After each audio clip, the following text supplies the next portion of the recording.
আসসালামু আলাইকুম। তো অনেকেরই প্রশ্ন থাকে ভাই আসলে কোন স্টেটে যাব, কোথায় গেলে সারভাইভ করা যাবে বা কোথায় কোন স্টেটে কোন শহরে গেলে আমাদের জন্য সুবিধা হবে। তো তাদের জন্য আসলে আজকের এই ছোট ভিডিওটা করা। আমি সকালবেলা বাসায় উঠে দেখি আসলে বাসায় তরকারি নাই। আর হচ্ছে বা ডিমও নাই বাসায় ডিম ভেজে খাওয়ার মতো। তো ভাত আছে। তরকারি রান্না করতে মোটামুটি ভালো একটা সময় লাগবে। তো বাসা থেকে ধরেন ওয়াকিং ডিসট্যান্স এ চলে আসলাম এক বাঙালি রেস্টুরেন্টে।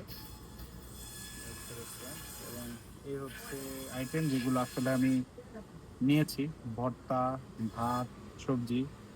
তো এই হচ্ছে গিয়ে আপনার মানে বাঙালি অধ্যুষিত এলাকায় বা এইসব পরিচিত যেসব সিটিতে বাঙালি থাকে তাদের সাথে থাকার সুবিধা।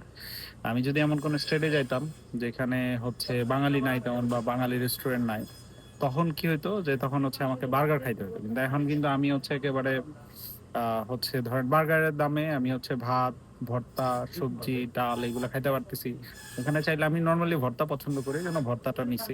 এখানে বাঙালি ধরেন বিভিন্ন আইটেমের মাছের তরকারি, মুরগি, মাংস সব আছে। তো চেষ্টা করবেন যে হচ্ছে আপনার যদি আল্টিমেট সারভাইভাল হচ্ছে ভাই ৩ বেলা ভাত খাওয়া। মানে আমাদের বাঙালি বা আমার পার্সপেক্টিভ থেকে।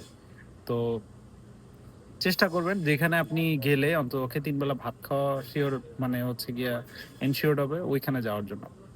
তো কেউ ডিমোটিভেটেড হবেন না। মানে এটা আসলে আমার রিয়াল লাইফের প্রতিদিনকার বাস্তবতার থেকে বলতেছি। যে রান্না-বান্না বাসায় তো বাঙালি খাবার-দাবার হয়। কিন্তু বার্গার-টার্গার খায়ে তো আর আসলে আমাদের বা চিকেন ফ্রাই, ওই আপনার চিকেন নাগেটস অথবা ফ্রেঞ্চ ফ্রাই এগুলো খায় তো আসলে পিজ্জা এগুলো খায় আমাদের দিন চলবে না।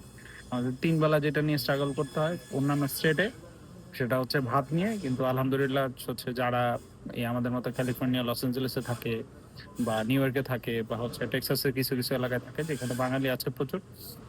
ওইসব জায়গায় আসলে এগুলো নিয়ে টেনশন করতে হয় না। তো খোঁজ রাখবেন কোথায় বাঙালি কমিউনিটি আছে। ওইখানে আপনার এই যে ডে টু ডে যে ডেইলি লাইফের হচ্ছে আপনার যে সার্ভাইভাল যে স্ট্রাগলটা আছে ওইটা আপনার অনেকাংশে কমে যাবে। ধন্যবাদ। ভালো থাকবেন।